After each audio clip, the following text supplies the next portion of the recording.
സുനിയോജന സംഘം മലപ്പുറം ജില്ലാ കമ്മിറ്റി ഈ വഖഫ് നിയമം പാസ്സാക്കിയതിനെതിരെ ജനാധിപത്യ രീതിയിൽ പ്രതികരിക്കുന്നതിന്റെ തുടക്കമാണ് നമ്മൾ ഈ വിളിച്ചു ചേർത്ത പ്രസ് കോൺഫറൻസ്. ഇവിടെ ഈ വിഷയം ഒരു മുസ്ലിം വിഷയമായിട്ട് മാത്രമല്ല കാണുന്നത്. ഇത് ഭരണഘടനാപരമായ ഒരു ലംഘനമാണ് സെൻട്രൽ ഗവൺമെന്റ് ചെയ്തിട്ടുള്ളത്. മതസ്വാതന്ത്ര്യം നമ്മുടെ രാജ്യത്ത്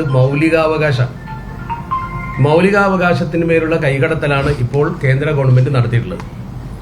നമ്മുടെ ഭരണഘടനയിലെ ആർട്ടിക്കിൾ 13 മൗലികാവകാശങ്ങൾക്ക് വിരുദ്ധമായി ഒരു നിയമവും നിർമ്മിക്കാൻ പാടില്ല എന്ന് വ്യക്തമായി പറയുന്നുണ്ട്. 13(2) പറയുന്നത് the state shall not make any law which takes away or abides the rights എന്നാണ്. ഈ മൗലികാവകാശത്തെ എടുത്തു കളയുകയോ അല്ലെങ്കിൽ അതിൽ കുറവ് വരുത്തുകയോ ചെയ്യുന്ന ഒരു നിയമവും നിർമ്മിക്കാൻ പാടില്ല. അതുകൊണ്ട് തന്നെ മതാവകാശമായ വഖഫിൽ കൈകടത്തി പുതിയൊരു നിയമം നിർമ്മിച്ചത് ഭരണഘടനയുടെ ആർട്ടിക്കിൾ 13(2) ലംഘനമാണ്. മാത്രമല്ല അതിൽ തന്നെ പറയുന്നുണ്ട് any law made in contravention be void എന്ന് പറയുന്നുണ്ട്. അങ്ങനെ വല്ല നിയമവും നിർമ്മിച്ചാൽ, മതാവകാശത്തെ ഹനിക്കുന്ന വല്ല നിയമവും നിർമ്മിച്ചാൽ അത് വോയിഡാണ്, നിലനിൽക്കില്ല. ഇത് ഭരണഘടനയാണ്. ആ ഭരണഘടനയ്ക്ക് മേലെ ഒരു നിയമം നിർമ്മിക്കാൻ ഒരു ഗവൺമെന്റിനും അധികാരമില്ല. നമ്മൾ ആർട്ടിക്കിൾ 14 പറയുന്നത് ഇക്വാലിറ്റി ബിഫോർ ലോ ആണ്. എല്ലാവർക്കും തുല്യമായ പരിഗണന നിയമത്തിന് മുമ്പിൽ കിട്ടണം. Equal protection of the law അതിവിടെ ലംഘിക്കപ്പെട്ടിട്ടുണ്ട്. കാരണം മുസ്ലിങ്ങളെ സംബന്ധിച്ചിടത്തോളം വഖഫ്, അതുപോലെ മറ്റു സമുദായങ്ങളുടേതായ ഉദാഹരണ ദേവസ്വം ബോർഡ്, അതിനെയൊക്കെ താരതമ്യം ചെയ്യുമ്പോൾ, കമ്പയർ ചെയ്യുമ്പോൾ ഇതിൽ വ്യത്യാസം നമുക്ക് ബോധ്യപ്പെടും. മുസ്ലിങ്ങളോട് ഈ ഈക്വൽ പ്രൊട്ടക്ഷൻ ഓഫ് ലോ എന്ന ആ തത്വം പാലിച്ചിട്ടില്ല. ആർട്ടിക്കിൾ 15 പറയുന്നത് ഡിസ്ക്രിമിനേഷനാണ്, വിവേചനം.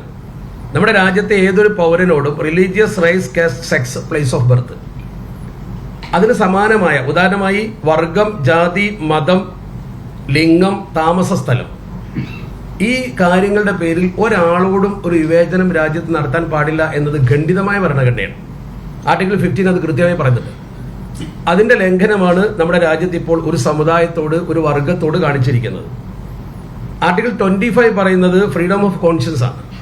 വിശ്വാസപരമായി നമുക്ക് ഏത് മതം തിരഞ്ഞെടുക്കാനുള്ള അധികാരമുണ്ട്. അതിനെ ലംഘിച്ചിരിക്കുന്നു. കാരണം ഒരു മതസമുദായത്തിന് അവരുടെ മതത്തിന്റെ ഭാഗമായ വഖഫ് ചെയ്യണമെങ്കിൽ ചില നിബന്ധനകൾ കൊണ്ടുവന്നിരിക്കുന്നു. അവർക്ക് ഇത്ര പ്രായമാകണം എന്നിത്യാദി നിയമങ്ങൾ. അതുപോലെ തന്നെ 26 പറയുന്നത് freedom to manage religious affairs ആണ്. ഇത് റിലീജിയസ് അഫേഴ്സിൽപ്പെട്ട ഒരു കാര്യമാണ് വഖഫ്. ആ വഖഫ് എന്ന് പറയുന്നത് മുസ്ലിങ്ങളെ സംബന്ധിച്ചിടത്തോളം മതപരമായ ഒരു കാര്യമാണ്. 1913 മുസൽമാൻ വഖഫ് വയലേറ്റിംഗ് ആക്ട് എന്ന രീതിയിൽ ബ്രിട്ടീഷ് കാലഘട്ടത്തിൽ നമ്മുടെ രാജ്യത്ത് നിലനിൽക്കുന്നുണ്ട്. അപ്പോൾ ബ്രിട്ടീഷുകാരുടെ കാലത്ത് നിലനിൽക്കുന്ന ഒരു നിയമം പിന്നീട് നമ്മുടെ രാജ്യത്ത് മുസ്ലിം പേഴ്സണൽ ലോയുടെ ഭാഗമായി. 1937 മുസ്ലിം പേഴ്സണൽ ലോയിൽ മുസ്ലിങ്ങൾക്ക് അനുവദിക്കപ്പെട്ട 10 കാര്യങ്ങളിൽ ഒന്നാണ് വഖഫ്, ട്രസ്റ്റ് മുതലായവ. അവർ വിവാഹമോചനം മുതലായ കാര്യങ്ങളിൽ അവർക്ക് ശരീഅത്ത് അനുസരിച്ചുള്ള വിധി കിട്ടും. ആ നിയമത്തിന്റെ പേര് തന്നെ ശരീഅത്ത് അപ്ലിക്കേഷൻ ആക്ട് എന്നാണ്. മറ്റു നിയമങ്ങളിൽ നിന്ന് ഭിന്നമായി ഈ പരിമിതമായ വിഷയങ്ങളിൽ ഒരു മുസ്ലിമിന് ഇസ്ലാം മത വിശ്വാസം അനുസരിച്ച് വിധി കിട്ടണമെന്ന് ആഗ്രഹമുണ്ടെങ്കിൽ അയാൾക്ക് കോടതിയിൽ ചെന്നാൽ ശരീഅത്ത് അനുസരിച്ച് വിധി കിട്ടും. That is means Shariat application act. അതാണ് മുസ്ലിം പേഴ്സണൽ ലോ. അപ്പൊ ശരീഅത്ത് അവിടെ അബാധകമാക്കി ഗവൺമെന്റ് അംഗീകരിച്ചതാണ്. അതിൽപ്പെട്ട ഒരു ഭാഗമാണ് വഖഫ്. ആ വഖഫിനെയാണ് ഇപ്പോൾ അവർ രാഷ്ട്രീയ താല്പര്യത്തിന് വേണ്ടി ദുരുപയോഗം ചെയ്തിരിക്കുന്നത്. 1954 ഇന്ത്യയിൽ വഖഫ് നിയമം വന്നു. അതിനുശേഷം ഇവർ ഏറ്റവും കൂടുതൽ ദുഷ്പ്രചരണം നടത്തുന്നു. അപ്പോൾ ഫസ്റ്റ് പോയിന്റ് ഞങ്ങൾ പറയുന്നത്, എല്ലാവരും പറയുന്ന പോലെ തന്നെ ഭരണഘടനാ ലംഘനം നടന്നിരിക്കുന്നു.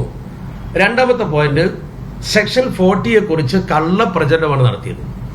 വഖഫ് നിയമത്തിലെ സെക്ഷൻ 40 എടുത്തു കളഞ്ഞു. അത് എടുത്തു കളഞ്ഞതിന് പറഞ്ഞ ന്യായം, ഇതുവരെ പറഞ്ഞ ന്യായം, ഏത് സ്വത്തും പിടിച്ചടക്കാൻ വഖഫ് ബോർഡിന് അധികാരമുണ്ട്, ഏത് ഭൂമിയും വഖഫാക്കാൻ അവർക്ക് പ്രത്യേക അവകാശം നൽകുന്ന വകുപ്പാണ് സെക്ഷൻ 40 എന്നാണ്. 100% തെറ്റാണത്. കാരണം ഏതെങ്കിലും ഒരു പ്രോപ്പർട്ടിയെ കുറിച്ച് അങ്ങനെ ഒരു സംശയം വന്നാൽ നിലവിലുള്ള വഖഫ് നിയമം അനുസരിച്ച് സ്റ്റെപ്പ് നമ്പർ 1, ഒരു വഖഫ് ബോർഡ് നിയോഗിക്കുന്ന ഉദ്യോഗസ്ഥൻ അവിടെ പോയി അത് പരിശോധിക്കും. അയാൾ പരിശോധിച്ചാൽ റിപ്പോർട്ട് കിട്ടിക്കഴിഞ്ഞാൽ ആ വിഷയത്തിൽ കക്ഷികളെ വിളിച്ചു വരുത്തി കേൾക്കും. ഇത് ആരുടെ സ്വത്താണോ ആ സ്വത്ത് കൈകാര്യം ചെയ്യുന്ന ആളുകളെ വിളിച്ചു വരുത്തി അവരുടെ ന്യായങ്ങൾ കേൾക്കും. അതിനുശേഷം തർക്കം നിലനിൽക്കുന്നുവെങ്കിൽ അത് ട്രിബ്യൂണലിൽ വിടും. ട്രിബ്യൂണൽ ഈ വിഷയത്തിൽ എടുക്കുന്ന തീരുമാനം അന്തിമമായിരിക്കും.